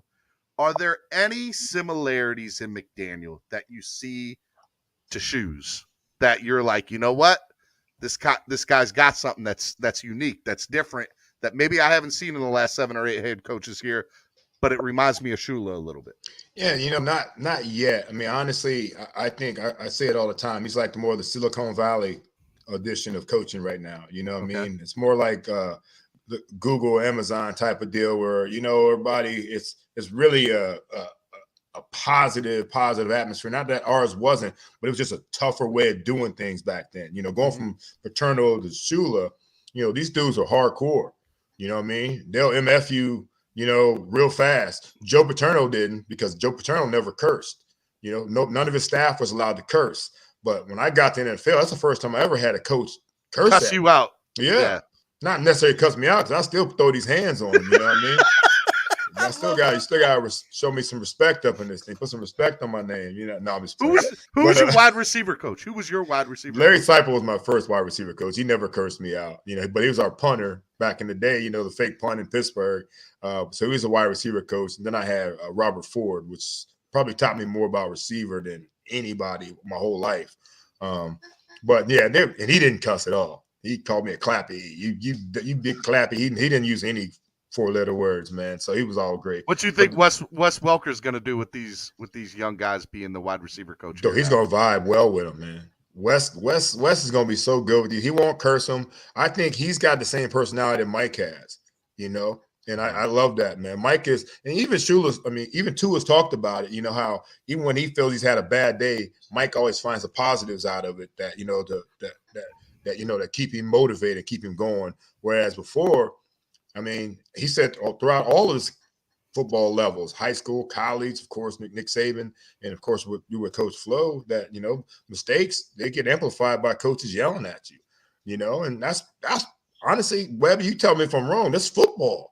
That's always been football, man. You had Sandusky, I can't imagine him letting you get away with just anything on that offensive line. I heard John yell at Muggs, They have high expectations. If you do your job, you're not necessarily getting rewarded for it, because it's what you're supposed to do. So it was like you said, it's a totally different mentality. And you said Coach Ford was at A&M with me before he came to the Dolphins. So I knew him. Wow. He was that was my man there. I love Coach Ford. Yeah. So yeah. But so we get to the point, man, where you've got these coaches, and you talk about the carousel of coaches. Shula actually, I was told that Shula has changed, because I tell you, the guys in the 70s didn't think he was as tough on us in the 90s, where they said, no, man, you guys ain't seen nothing, from 4-day practices to like no water to, Now I'll tell you this, Stephen, if we're out in Davie, our old facility, and the lightning hits, Shula's the first dude off the field now. And when he was the first mug off the field, running 4.2. He's like, I'm not playing with this lightning. Yeah, before that though, I'm sure back in the day, he made him stay out there and play in this. We're gonna play on Sunday in this, But I'm telling you, the older he got, he said, "Hell, I'm not going out like this." Take it in, fellas. So he did change a little bit. It's an entire different NFL, right? You said it. And it's funny because the Baltimore guys up here that played for Shula would be like, "Yeah, we'd run 4 days." Yep. I know a lot of the 70s guys, we run 4 days. I don't even think there's 2-a-days now. I think there's maybe one, and then you got like 3 days off if you ever do something like that, man. These dudes, there's no back-to-back 2-a-days. We did with Jimmy, we did like 2 weeks straight of full pass 2-a-days. So my question to you then is the home field advantage that we talk about in September and October, those 1:00 home games. Can we even get the endurance in the preseason and in the training camp so that it is a full home court advantage, or no? Yeah, we can, and we will. It's still, no matter what, they still run. They still run. You know what I mean? Even if it's not a full like practice, they're out in the elements at the right time of day. I think one of the most important things to do down here is make sure your practice start at 1:00. Why practice at 10:00 in the morning when that's not going to be the weather you're going to be playing in? 1:00 practice, 4:00 practice. If you want to do some night practice, there'll be 8:00 practices, to get used to certain things. But, they still go out there. If it might not be full contact, but, boy, are they running all the time. And that conditioning is always going to be there. And you got to be able to run for days in most of these offenses. So, and like I said, guys coming from different parts of the country, when they get an opportunity to come down in this, it's a different world. Not to mention what they've done to the stadium to make sure that the visiting team stays in the sun the whole time. Yep. You know what I mean? They got the mist machines. Go ahead, soak up your jerseys, get a little heavier, go ahead, get crampy. Do everything you got to do to try to beat this heat. Very strategic. Very strategic, man. It's amazing what they've done. But yeah, these guys are in great shape. I mean, they're in South Florida shape. Some of the young guys you talked about, they just came in, Tendo and Easy. Yeah, it's going to look. Easy's from Texas. I think he's whatever. That's Webby. I'm telling you, you can say whatever you want to say, bro. It's a different heat. My ass came down here and I was running. I was in that cold tub sharing it with some big fella. You know what I mean? Remember that, Web? We had the stainless steel tubs that you had to share with somebody who was pouring ice on us in there. You got to know your teammates real well. Is what you were saying. Real well, bro. It was real well, Steven, for sure. All right, there's 2 more things I want to talk about. First of all, I want to thank both of you for coming on this morning. There's 2 more big things I want to talk about. I appreciate you taking the time out this morning. Richmond was like, I guess I'll come on and see that guy who played wide receiver. I guess I'll hang out with him for a minute. All right, last 2 things I want to talk about. Richmond like my crackback block, man. When I can clear him, you know what I mean? I can take off that defensive end and Webby can come up out of there. I mean, we was buddies in the hub. Was Buffalo the hardest team that you before I get into the last 2, or was Buffalo the hardest team you guys had to play back in the day, you think, in the 90s? Yeah. I think they were definitely the most talented team. Yeah. Offense, defense. I mean, they were just a notch better than we were. And go ahead. Do you remember Thomas Smith, OJ? I talk to Thomas all the time now. So Thomas grew up in Gates County, North Carolina, just like me. Okay. Mm-hmm. I got to get you 2 on a show together for the Buffalo game in week 3. Okay. All right. Yep. So we're supposed to play golf this week. So yeah, for sure. All right. So tell Thomas that you know me and he'll be like, I know that guy. Steven's a cool guy. All right. I got to so that's a date. Week 3, that Buffalo game. I got to get you 2 on that week for like 10 or 15 minutes to talk about playing against each other in the rivalry, because Thomas was the man for a while at that corner position for Buffalo. Absolutely. All right. Let's get into Tua. We can't have a conversation without talking about Tua. First and foremost, what are your thoughts this year of Tua? Do you think he has a breakout year this year? We all know this is it. Like, this is the chance he gets. He doesn't get another chance. I just want to know your pure thoughts about Tua right now as of July 19th today and what you see for him in this coming up season. We'll start with Rich.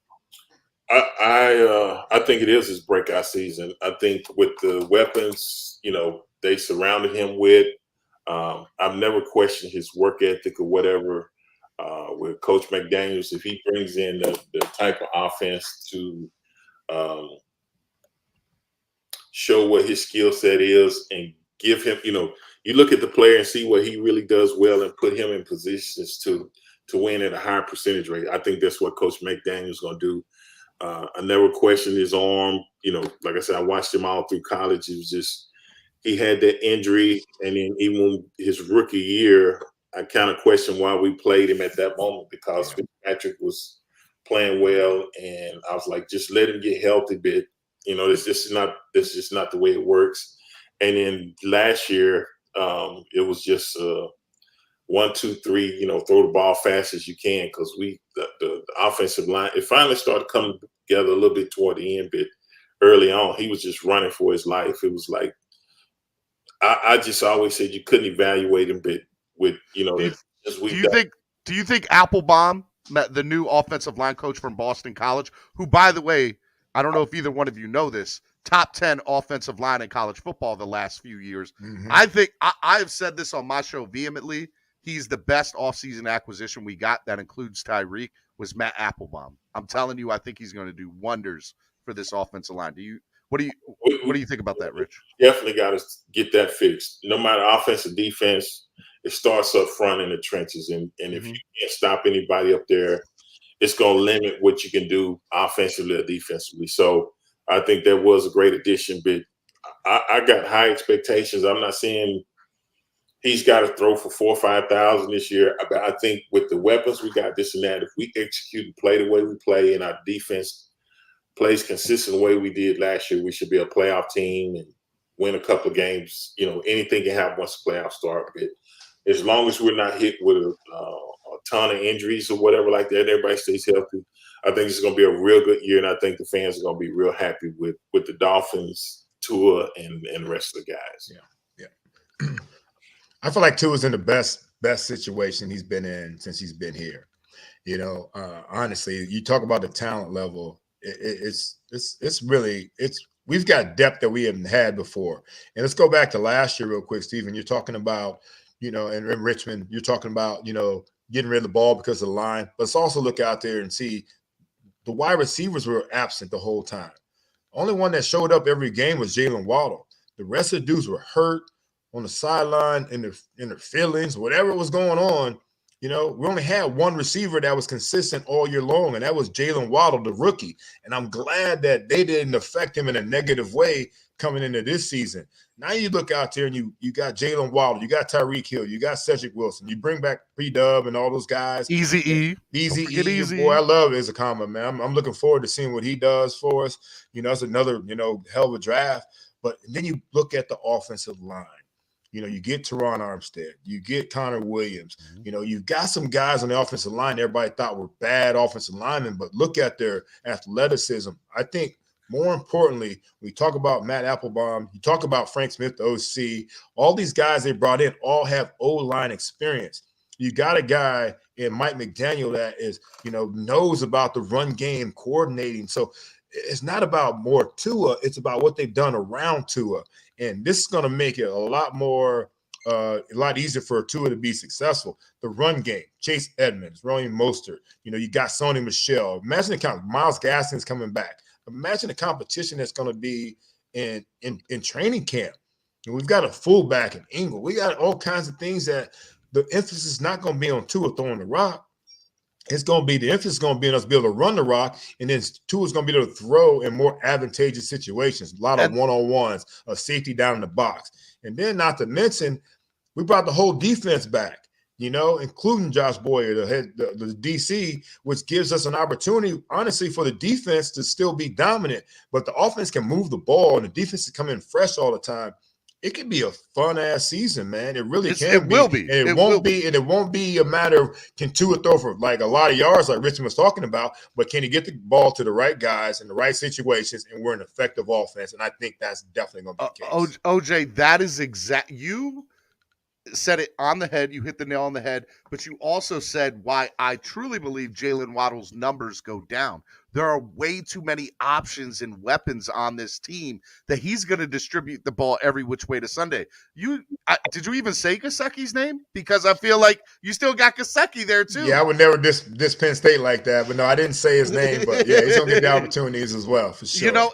And so look, I'm not saying that Jalen Waddle won't be as productive or important to the offense, but his numbers are going to go down. Now, where I do believe the Dolphins are going to improve upon as far as numbers are yards after catch, because you can't deny Tyreek Hill's speed. You can't deny Tyreek's speed. And I'm still not even putting Raheem Mostert, Chase Edmonds, Eazy-E, Cedric Wilson. The speed on this team you've never seen it. I'm not talking them up because I'm a fan. I'm talking about because I've never seen this type of speed on an offense. Right. Yeah, we do have the fastest team. We're by far the fastest team. I mean, you look at, I think Gesicki's the slowest guy in that starting offense, running 4.5. 4.50 as a tight end. You know what I mean? And the miles per hour on that team are unbelievable. You've seen it. You know, it's out there, and there's a list of the fastest guys, and we've got 4 of the fastest guys, 3 to 4 fastest guys in the league on our team. But bottom line is, Richmond starts with you guys up front, you know, in time, and I'm sure the scheme is going to be unbelievable. And like I said, Tua's got to pick the right guy and let it fly. And then the rest take care of itself, man. But you're right. A 2-yard hitch right now can turn into an 80-yard touchdown. All day. All day, and I'm excited about that. Last thing I want to talk about, because you guys brought the nail up playing a team like Buffalo. So our team got better. There's no denying that. But the rest of the AFC got better too. And our Richmond, we talked about it when you first got up here, this schedule, it's a tough schedule, man. There ain't no pushovers. There ain't no off weeks. Like, even Jets got better. Like, the Jets, everybody got better. So what are some games that you're looking forward to this season? And what do you think of this schedule? I'm not asking you to make a prediction, but I'm asking you, what do you feel about the schedule and the rest of the teams, that improved as well? For me, I think Buffalo is still the team that you got to beat in the AFC East. And, that was the thing, even when me and Juice played, the first goal is to win your division. So, like you said, everybody's gotten better. And it's counterback like when me and Juice played. You know, it was the Jets. It was one week after another where it was New England or whatever. You know, they had Drew Bledsoe. Eventually the Colts got but they had Harbaugh back then, and then they got at the Colts used to be in our division. That's old school. People don't know nothing about that. I still hate them, Richmond, because of that. Yeah. But the thing is hey, you don't pick the schedule, but you still got to go out there and play. So play it. It's tough or whatever. You want to put W's in the column. And I think the thing that when it gets fun is when you win some games that guys thought might be questionable and they start believing in us, in themselves. I think this is when this team is going to take off, because then they're going to say, it doesn't matter who we play. We're going to go out. We know who we are. We're not looking at them that way. You know, they put on their pants the same way we do. And when that happens, this team I jump in my pants, Richmond. I don't know about you. I jump in mine. I don't even need to see it. Yeah, I'll take your word for that one. Yep, sure. I'm going to tell you this, Webby. Here's my thing. Our biggest problem, in my opinion, has been the starts we've gotten off to.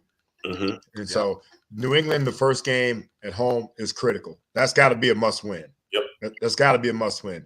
Going to Baltimore coming up your way, Steven, that's got to be – we can beat those guys. We found a way. We know how to control a little bit Lamar Jackson, but, he's going to have a different game plan for us this year. So we got to make sure we've got a different game plan, but our offense is going to be improving. Then that third week, Buffalo at home. We've got to find a way to split with Buffalo. We have to split with Buffalo. And you talked about being in, September for that one. That's important right there, because hopefully we can take advantage of our situation down here. Josh Allen is the man in the league. You can talk about any other quarterback you want to, but Josh Allen is the man in the league. We got to find a way to split with him. If we can do that, then I think the rest can take care of itself. But those first 3 weeks are critical. I will be at all 3 games, by the way. So just so y'all know, y'all see me up there. All right. So somebody just donated $10, and I at least want to let them get their question in. Can you ask OJ if he would share the Daryl Gardner story? And for both Mr. Webb and McDuffie, is there one amazing play that sticks out to you that you will never forget? You guys are awesome. Fins up. Flipside Fishing with the $10 donation. Oh, there we go. Yeah, Daryl Gardner. Yeah, well, you know what, man? Richmond and I talked a lot about, or not a lot about, but we talked about the 2-minute drill, right? And so we use the 2-minute drill for conditioning a lot of times. And so one day we're doing 2-minute drill for conditioning, and Daryl took himself out of the conditioning. And me being me, loudmouth little dude, smallest dude on the team other than kickers, told me to get his ass back on the field. And sure, Daryl being a big dude, like, who you talking to? Yeah, basically, who's I talking to like that? And I told him, I'm talking to you, Daryl. Get your ass on the field, man. This is conditioning. And he basically told me he would F me up. I don't want any swear jar stuff. He told me, He told me it F me up. And I'm like, basically, and yeah, you should. You know what I mean? You should F me. You were ready to F me up. You were ready for the smoke. Right. So then you think about it. Now I'm sitting there like, all right, he's on the sideline. I'm on the field, right? He starts walking out to the field at me. Like, what am I going to do? Am I going to run in front of all these alpha males, Big Webb? What am I going to do, man? You know, am I going to try to, throw some punches? What am I going to do, Big Webb? You know what I mean? So I sat there and I took a hell of a shove. He shoved me, man. I slid for a first down. You know what I mean? It was that. That's how far, that's how far I fell when he pushed me down, man. Me being me, I was so mad. Now, like I said, I couldn't knuckle up, but I'm gonna tell you what was close to the field was the parking lot. So, like a dumbass, I was headed to my car. And it's in my car, Webby. Yeah. What was in my car? Jason Taylor and Derek Rogers, man, talked me off a ledge that day, man. I wouldn't even be doing this show right now, man, if my hot-tempered ass would have done what I was thinking about doing at the moment right there. So man. What you're saying is Daryl Gardner should count his praises today. Thank everybody. Well, I don't know, man. Daryl apparently took a couple 45s in college and still walked away from it. So that dude there is this Iron Man shit. So I mean, I don't know, bro. But yeah, man, I was just a dumb moment on my part. It's a story that I've told, multiple times, man. And you had a Gilbert Arenas story. That's crazy. Yeah, and I actually took took my weapons out of my car at that point because I made a critical mistake. I'm all for Second Amendment, but I protect my house and not my cars anymore. So protect my house and not my cars. No. But yeah, man, that was the greatest line ever. Just so you know. Yeah, for sure, man. But yeah, that's a Daryl Gardner story. That's a story. And then the last thing, was there any one play that sticks out for you that you'll never forget besides Richmond Webb looking lost on the fake spike? I'm gonna bring that up every time. He's act like he wasn't in that meeting. Is there any one play? I've got my favorite play, honestly, is my punt return against the Colts on Sunday Night Football. Whereas at that point, Rich was talking about us as rookies. When he was a rookie, I was a rookie. For me, I didn't feel like I'd made the team yet. You know what I mean? I didn't feel like the defensive side of the ball was on my side yet. And then when I look back at that clip of me returning that kick against the Colts on Sunday night, and they had a guy named Clarence Verdun who was the man at return. And when I saw Keith Jackson, Lewis Oliver, and Brian Cox kind of meet me in the end zone on that, I was like, okay, these dudes do like me. You know what I mean? I can't play at this level. And I'm doing what I'm supposed to be doing right here, man. So that sticks out to me more than anything, man. That was huge. I know my family was watching around the country. I remember that game. I remember that game. I jumped over. That was my welcome to the NFL moment right there, man. That was special. OJ doesn't know that's the reason I became an OJ McDuffie fan, was that play on Sunday Night Football. Oh, okay, well now I know. I know. I had hurtling ability, did you? I got hops, man. I got hops. I was a high jumper and long jumper in high school. He said, forget these NFL combine. Back in the day, boy, I used to be, there wasn't even a place for me to jump to. That's right. Rich, any one play before we finish this up? I'm trying to think one play. They never did the fumble Rooski or anything for you. You never got a chance. It's tough for a lineman, man. It's tough for a lineman, man. I mean, if you don't hear about them, they're doing a great job. That's the thing about an old lineman, man. But if you hear their name over and over again, Jesse Davis. Sorry. What? Didn't mean to say his name. What? Who? No, I was trying to think. A lot of good ones. I guess the game that kind of sticks out to me was, I think that was a game that might have been 94, 95. I think we played the Patriots in Miami, and the field was all muddy and stuff. And then 5 touchdowns. He came back from the Achilles and this and that, and man, I mean, he lit him up. Urban Fryer playing against his previous team. I remember that game kind of sticks out. That is true, Webby. That's a great one right there, man. That was a great one right there, man. back and forth. I think that was we was going back and forth with him. Yeah. That might have been a Bledsoe game right there too. Yeah, it was a Bledsoe game. It was Bledsoe and Marino. Yeah. Because Drew came out my year. Him and Rick Meyer were the quarterbacks. Came out my year. Sure. Rick Meyer. Oh, that's a name from the past. Hold up. Yeah, way past. All right. So two things. Number one, you guys have both supported me and both supported Miami sports music and Solo D. I just want to thank you for both coming on the show this morning. It means the world to me that you both came on the show this morning. So thank you so much. I really mean that, man. Spread kindness, positivity, and love is what I'm all about. So that's the first thing I want to say is thank you to both of you. I really appreciate it. Yeah, man. Thank you. Thanks for having us, man. It's great seeing Big Webb. I always love seeing Webby, man. Me and Webby, we interact on a lot of stuff on social media, man, because, we try to keep everybody calm a lot of times, man. You guys get to talk like twice a year on Miami sports music. You guys did I gotta come on, Juice. What is it? Is it Tuesday or Wednesday night? Y'all still doing that on Twitter? Yes, it's about to come back right now, man. The Twitter, the space. You got to get on, Webby. Hold on, yeah. I keep. Is it Tuesday or Wednesday? Wednesday nights. Wednesday nights, 8:00 our time. What are you, Central? 7:00 my time. Yeah. All right, bet.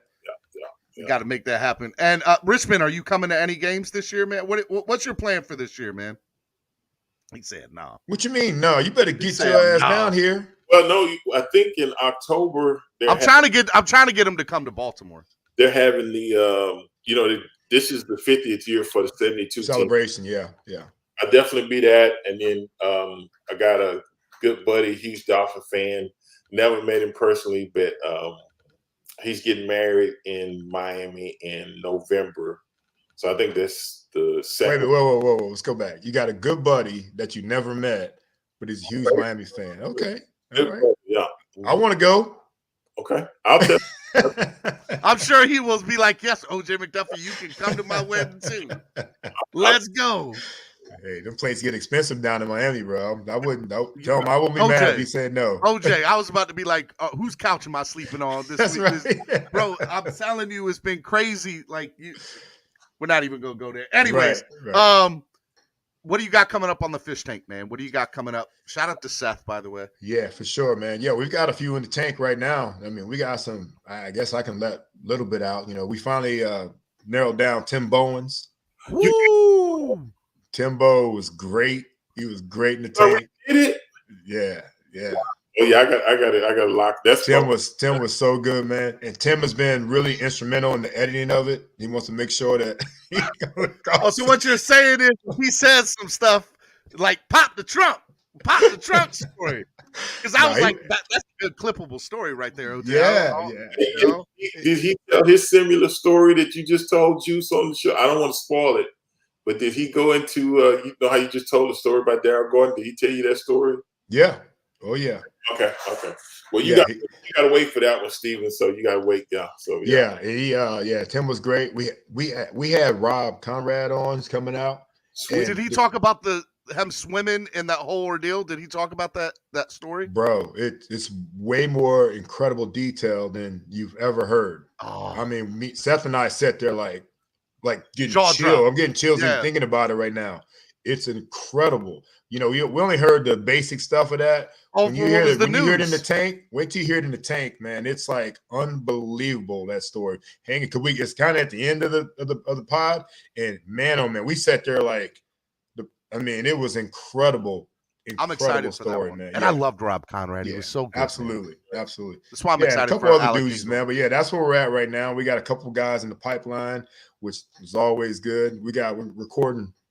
I think Friday we're recording, and I ran into an old friend of ours, Webby, and I hope I can get him on, Steve Entman. Where is he at now? Yeah. He's somewhere in Florida right now, man. But I'm trying to get him down for an episode on the tank. That'd be good. Yeah, I remember he was a good teammate. You know, it'd be cool. Just food for thought for you and Seth and the guys. That reunion weekend would be so cool if you guys got in like a room with about 7 or 8, maybe some of the guys from the 80s and some of the guys from the 70s, or just the guys from the 70s. I don't know. Right. And just had like an open forum just to talk about Shula and just different topics. You and Seth should host it. So Miami Dolphins, I just gave you all some content. Okay. They stacked that schedule for those guys, and honestly, man, I'm so glad we're doing it, man, because we're losing these guys left and right, man. I know. You know what I mean? And I'm glad they're doing something this year because it's going to be interesting to see how the rest of the years go, man, with these icons in Dolphin history, bro. And it'd be nice, man.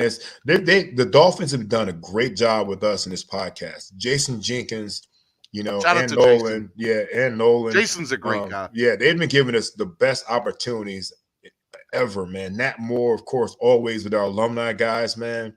And then the best thing about our podcast is we get guys on like Richmond and, you know, and Tim, and then other guys want to get on because they'll tell a story and then they're like, wait a minute, I got to tell you my side of it. I got to tell you, I got to rebut that, you know? So rebuttal. Yeah, they need a rebuttal, man.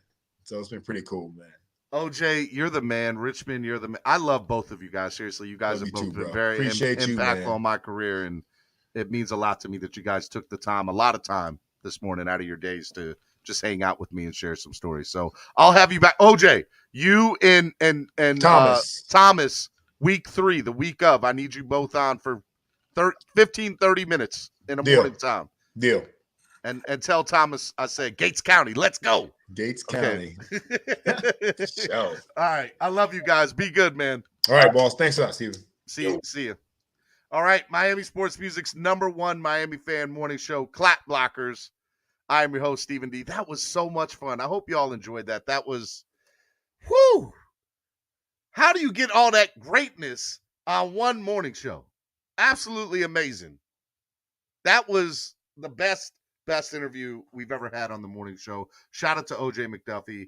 If y'all don't know, OJ and Seth Lovett have been doing the fish tank for a very long time, and that show's absolutely amazing. And honestly, I don't know if I would still be doing what I'm doing without support from guys like Seth and OJ. And you know, they've been very instrumental to me in doing the show every morning on a week in, week out basis, because where they are, I want to be able to do, you know, podcasting at that highest level, and it is the highest level. So I appreciate it, you guys. It's been a lot of fun. All right, guys. I'm not even going to do an open. So tomorrow is Wildin' Out Wednesday. I want you all here tomorrow for Wildin' Out Wednesday. It's going to be a lot of fun. Make sure you guys are here for that. We're going to bring on all the topics. It's going to be a lot of fun tomorrow for Wildin' Out Wednesday. Make sure you guys donate to the channel, help the channel grow, and everything you guys can do there. Hit the like button, share. Man, that was another. I'm still kind of like shaking a little bit how big today's show was. So tomorrow's Wildin' Out Wednesday. Make sure y'all are there for that. The full panel, you guys get on. We'll talk about today's show. We'll talk about everything. Thursday, we got Daniel Yafusi on of the Miami Herald. We'll discuss, you know, rookie training camp and how that's going. And then Friday's Spread Kindness Friday. You know, it'll be a lot of fun, man. It's been a lot of fun. I hope you guys enjoyed the show today. Go back and listen to it if you guys haven't already from the beginning, and just enjoy today's show. Miami Sports Music, #1 Miami fan morning show, Clock Blockers. I want to thank OJ McDuffie again, and I want to thank the good old my main man, Richmond Webb. I love Richmond. Thank you so much for coming on the show this morning. It was